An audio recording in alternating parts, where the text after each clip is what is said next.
حضور علیہ السلام کے زمانے میں نا مسلمہ کذاب نے نبوت کا دعویٰ کر دیا. اس وقت انسان کو عشق رسول یاد آتا ہے اگر دولت ہو پر ہو حضرت ابوبکر صدیق جیسی, دولت اگر ہو حضرت عثمان غنی جیسی, دولت اگر حضرت عبد الرحمن ابن عوف جیسی ہو, پھر حالات بدل جاتے ہیں. مسلمہ کذاب نے نبوت کا دعویٰ کیا. حضور علیہ السلام نے خاطر کیا فرمایا, میں تو نبی ہوں, تو کذاب ہے, تو جھوٹا ہے. میرے محبوب پاک علیہ السلام کے صحابہ نا مجمع کی صورت میں سامنے بیٹھے تھے. فرمایا یہ میرا خط ہے, کون لے کے جائے؟ جیسے صحابہ بیٹھے تھے, سب کو پتا تھا, سارے جانتے تھے کہ اس کے دربار میں خط وہ جو لے کے جائے گا وہ مارا جائے گا. حضرت حبیب بن زید انصاری چھاپڑی فروش, 11 بچوں کا باپ یا 14 بچوں کا باپ, اور ان کی معاشی زندگی یہ تھی کہ وہ نا مدینے سے کھجوریں خریدتے اور ٹوکری پہ بیج ڈال کے نا سر پہ رکھتے اور مدینے کے سائڈ دیہاتوں پہ لے جاتے, جا کے بیچا کرتے تھے. جب حضور نے یہ کہا نا کہ اس وقت بھی مجمع میں بیٹھے تھے نا, بیٹھ کے کھجوریں کھا رہے تھے, کھجور منہ میں تھی, اٹھے جلدی سے. حضور نے فرمایا کون میرا خط لے کر کے جائے گا؟ تو جناب حبیب بن زید انصاری کھجوریں کھاتے کھاتے بول پڑے, حضور میں جاؤں گا, میری ڈیوٹی لگانا. تو منہ سے کھجور کے ٹکڑے گرے تو کچھ صحابہ کے چہروں پہ پڑے. ایک صحابی کہنے لگے وہ پہلے کھا تو لے, پہلے کھا تو لے. تو حضرت حبیب رو پڑے, کہنے لگے یارو معاف کرنا, کہیں کھاتے کھاتے کسی اور کی ڈیوٹی نہ لگ جائے, معاف کرنا, اگر میں کھانے پہ وقت لگاتا تو کوئی نمبر اور نہ لے جاتا, اس لیے ذرا جلدی کی ہے, معاف کرنا. حضور علیہ السلام نے فرمایا تجھے پتا ہے کہ وہ بڑا ظالم ہے, تیرے ساتھ کچھ نہیں کر سکے گا.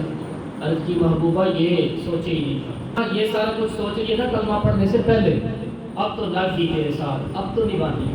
کلمہ پڑھ لیے تو اب تو یہ محبوب بلاوے ایک دم سر کو پیر بنائیے, یہ محبوب بلاوے ایک دم سر کو پیر بنائیے. وہ سر منگے تو سر دے دیجیے, کدے بھی دیر نہ لائیے, یار نہ کدے بھی گلا نہ کریے, ہمیں سیر کدے مار جائیے. آدم یہاں تے لائیے نا, یہاں تے لائیے نا, تے جے لائیے تے پھر دوڑ نبھائیے. نبی پاک صلی اللہ تعالی علیہ وآلہ وسلم سے کرتے ہیں وہ سوچ کیا تھا کلمہ پڑھنے سے پہلے, اب تو پڑھ لیا, اب تو جینا مرنا تیرے ساتھ ہے. تو محبوب نے فرمایا جاؤ پھر. اللہ کے حبیب علیہ السلام نے رکا لیا, انہیں نیزہ دیا, گھوڑے پہ بٹھایا, تیار کیا. صحابہ کہتے ہیں پہلے بھی اس کو دیکھا تھا پر آج تو اس کا راکی نہیں رہا تھا, آج تو ایسے ہے جیسے کوئی قوتیں ہی ہو رہا ہے. گھوڑا دوڑاتے رسول اللہ صلی اللہ علیہ وسلم کے دوران گاتے پہنچ گئے, مسلمہ کے دربار میں خط دیا. بادشاہوں کا طریقہ یہ تھا کہ ان کے درباروں کا کہ خط خود نہیں پڑھا کرتے, بلکہ ساتھ ایک شخص کھڑا ہوتا تھا جو خط پڑھتا تھا. مسلمہ کے دربار میں اس دربار میں جب خط پڑھا نا اونچی آواز میں, تو پہلا ذکر یہ تھا کہ حضور نے فرمایا میں تو اللہ کا سچا رسول ہوں صلی اللہ علیہ وسلم اور تو کذاب ہے. جب یہ لفظ سارے مجمع نے سن لیا تو آپ کو رونا ہو گیا. مجھے یہ کہا, بوڑھا بھی بڑا تھا, 100 سال کے قریب عمر تھی مسلمان, ہاتھ کانپنے لگی, مجھے کہا, تلوار لے کے اٹھ کھڑا ہوا. حضرت حبیب بن زید انصاری سے کہنے لگا کہ نبی نے مجھے کذاب کہا ہے, تیرا کیا خیال ہے؟ اور فرمانے لگے تم لوگ ابھی ہمیں جانتے ہی نہیں, اور تم ہم سے ابھی واقف ہی نہیں. صحابہ کو بھی تعارف کرانا پڑے گا. ہمارے تو زمانہ جانتا ہے ترانے دشت تو دشت ہے, صحرا بھی نہ چھوڑے ہم نے, اور بحر ظلمات میں دوڑا دیے گھوڑے ہم نے. ابھی ہمیں تمہیں تعارف کرانا پڑے گا, تم ہمیں جانتے نہیں. آپ روئے ماں زنام مصطفیٰ از, تو ہمیں جانتے ہی نہیں. فرمایا کیا پوچھتا ہے؟ کہنے لگا تیرے رسول نے تو کذاب کہا ہے, تیرا کیا خیال ہے؟ بعد میں کچھ لوگ مسلمان ہوئے, مسلمان کے دربار میں کھڑے تو وہ کہتے ہیں پہلے جب وہ شخص ہے تو رنگ اس وقت میں بڑا لاؤ تھا, لیکن اب جب مسلمہ سے گفتگو شروع ہوئی تھی آنکھوں میں حسن, چہروں پہ رعنائی, اور لگتا ہے کہ تو طاقتیں ہیں اس کے پیچھے جو اسے جوان کر رہی ہیں. آگے کوئی بھی کہنے لگے کیا کہا, میرا کیا خیال ہے, ساڑھے نبی کی زبان ساڑھے واسطے, جس کو حضور کذاب کہے وہ ہوتا ہی کذاب ہے, وہ ہوتا ہی بول کے کہ یہ ہوتا ہی وہ کذاب ہے, وہ جھوٹا ہے, اور قیامت تک جو نبوت کا دعویٰ کرے وہ کذاب ہے. مرزا غلام احمد قادیانی بول کے بتائیں, مرزا غلام احمد قادیانی اور اس کی جھوٹی نبوت کا دفاع کرنے والے بھی کذاب اور کذاب.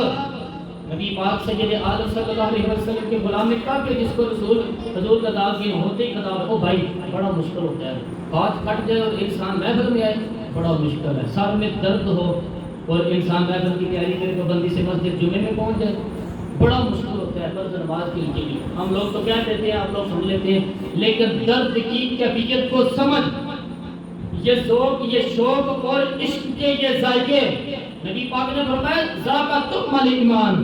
کچھ لوگ ایسے ہوتے ہیں جنہیں ایماندار ہونے کا مزہ آ جاتا ہے, سواد آ جاتا ہے, ذائقہ ملتا ہے انہیں. حضرت حبیب زید انصاری نے ہاتھ اٹھایا, کہا تو کذاب ہے. تو مسلمان نے تلوار مار کے ان کا ہاتھ کاٹ کے زمین پہ پھینک دیا. سوچو ذرا, ہاتھ پھٹ گیا, فوارے نکل رہے ہیں خون کے. کہتے اب تیرا کیا خیال ہے؟ فرمانے لگے, خیال پوچھتا ہے, تو تلواروں سے ڈراتا ہے, ان سے تو ہم روز کھیلتے ہیں, تو ان سے ہمیں ڈراتا ہے. فرمایا حضور نے تو کذاب کہا تو ہے ہی کذاب. نبی پاک نے کہا تو زیادہ تو کذاب ہی ہے. بس بھائی دوسرا بھی ہاتھ کٹ گیا, زمین پہ گرے, اور پھر جب اس نے نا گردن پہ اپنا پیر رکھا نا, تن تندور ہڈاں دا بادل تے ہسی ہاواں نال تپایا, کب موکیاں پیڑے کیتے, او تو عشق پلیتن لایا, تن دا سالن تے من دی ہانڈی, او تو نور صبر دا پایا, غلام فریدا بھی نساری تیری, غلام فریدا بھی نساری تیری. انہوں اجے یقین نہیں آیا, گردن پہ پیر رکھا اور کہا اب تیرا کیا خیال ہے؟ اور فرمایا جان مصطفیٰ کی ہے, جان, یہ جان مصطفیٰ کی, یہ دین جان کا کچھ بسا نہیں ہے. جان یار نو دے تے شاد ہو جا, اس سے دل دے ہیں فساد سارے, یہ دل بھر نو دے تے آزاد ہو جا, یہ رکھے آباد تے رو واسدہ, کہ جدو کرے برباد ہو جا. جناب حبیب بن زید, اب تیرا کیا خیال ہے؟ فرمایا خیال وہی جو حضور نے کہہ دیا. ان کی گردن کٹی, اور جب انہوں نے کلمہ پڑھ کے آخری سانس لی تو حضرت انس بن مالک کہتے مدینے میں مسجد نبوی میں نبی پاک کی آنکھوں میں آنسو آئے. حضور روئے, مدینے میں محبوب کی آنکھیں برسی. ہم نے کہ حضور کیا ہوا؟ فرمایا میرا حبیب شہید ہو گیا اور اللہ نے جنت کے سارے دروازے کھول دیے ہیں رب کریم نے, جنت کے سارے دروازے سارے. جی جان کا کچھ وسعت نہیں ہے, اے جان یار نو دے اب پہ شاد ہو جا, ایسے دل دے ہیں وسعت سارے, اے دل پر نو دے تے آزاد ہو جا. جو رکھے آباد تے پھر رو واسدہ, جدو کرے برباد ہو جا. بھائی صحابہ کرام علیہ رضوان نے اپنی جوانیاں, اپنی زندگیاں, ہر شے, اسی لیے تو مکمل دور تھا. پیارے دوستو, ویڈیو اچھی لگی ہو تو اس کو لائک اور شیئر کریں, اور اس چینل کو سبسکرائب کریں. شکریہ.